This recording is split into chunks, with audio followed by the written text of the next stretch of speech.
What's up everyone, it's Marco here from PhoneDog.com, and a couple of months ago I made my reviews of the 13 and 15-inch MacBook Pro with and without the Touch Bar, and I said in my review that I will revisit the MacBook Pro a couple months down the line when more Touch Bar applications are developed, when more integration is developed, and just kind of give you my overall and general thoughts about the MacBook Pro with the Touch Bar specifically, and whether it's not a good purchase for you, maybe a college student, a professional, really anyone who's interested in a Mac, and you've been eyeing the MacBook Pro with the Touch Bar. So this video is just a brief little explanation and kind of just my 2 cents about the MacBook Pro, how it works with the Touch Bar, and if it's worth your hard-earned money. So this video is primarily going to be talking about my 13-inch MacBook Pro, and I have a couple of reasons for that. The first one is I really don't use my 15-inch MacBook Pro. I thought I would be using my 15-inch MacBook Pro quite a lot because, well, it's a more professional machine and has a dedicated GPU, but to be completely honest with you, the power on the 15-inch MacBook Pro isn't quite enough for me to edit as a professional,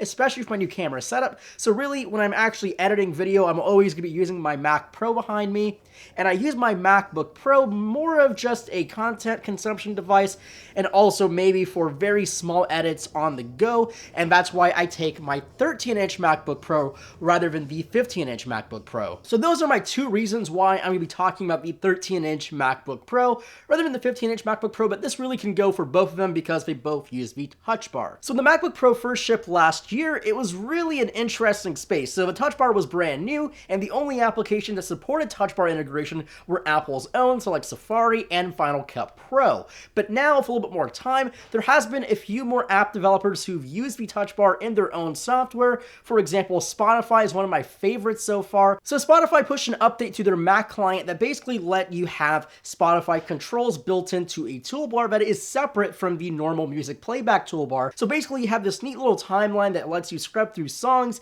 skip, go backwards. It's really neat, it's really nice to have, and it's super handy when you're like studying and you just want to switch a song real fast without actually going out of the application. Other things that I use with Touch Bar for are things like productivity applications. So if you use Apple's clients like Pages and Numbers and all that kind of stuff, you have a lot of built-in support inside the Touch Bar for like bold and italic, basically anything that changes the font. There are nice little shortcuts, but they're not exactly handy, and the rollout hasn't exactly happened to the Microsoft client, which I actually use predominantly because my school gives it to me for free. So those are just the little things that kind of still annoy me that not every app developer has pushed out Touch Bar updates. Now, the other application that I use the Touch Bar very much so is still Final Cut Pro and Safari. First, let's talk about Safari. It's very simple. Safari is nice to have. You can change from tabs. You can literally do a Safari search right there on Google. You can basically do everything. You can scrub through videos. It's definitely a neat little thing to have,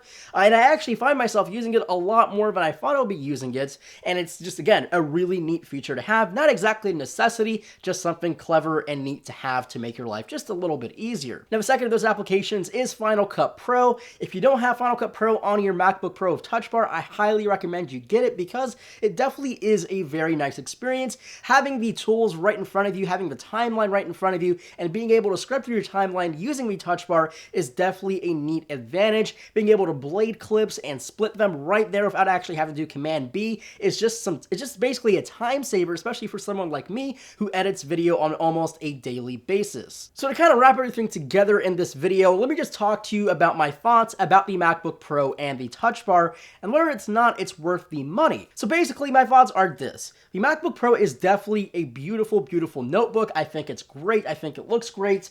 It's not very powerful in my opinion. It's definitely not the best bang for your buck in my opinion as well. And it's certainly a very expensive notebook, starting at what, $1,500, going to $1,800 for the Touch Bar model. It's just a very expensive investment. I don't think the Touch Bar is worth that much money. I think if you're just looking for a notebook, there are other alternatives. I think the 12-inch MacBook is definitely neat to have if you're looking for the ultimate portability. I don't think the MacBook Air is a very good investment, but also a previous generation MacBook Pro is definitely still a good buy to go for. But if you are looking for a brand new Mac, then I guess your only option is the 12-inch MacBook, unless unless you go into the desktop realm, but I'm guessing you're looking for a notebook, so that really won't help you. Now, you can buy the MacBook Pro without the Touch Bar. Still pretty expensive. I definitely don't recommend it at what, $1,500 or $1,400. It's still a very expensive investment, and you don't get quite the same power level in terms of the RAM speed as you do get on the Touch Bar model. So if you're looking for a MacBook Pro, you just kind of have to go with the Touch Bar model because you do get the faster RAM, and it is pretty expensive though still. So $1,800 compared to $1,500, you do save $300 if you go for the non-Touch Bar model.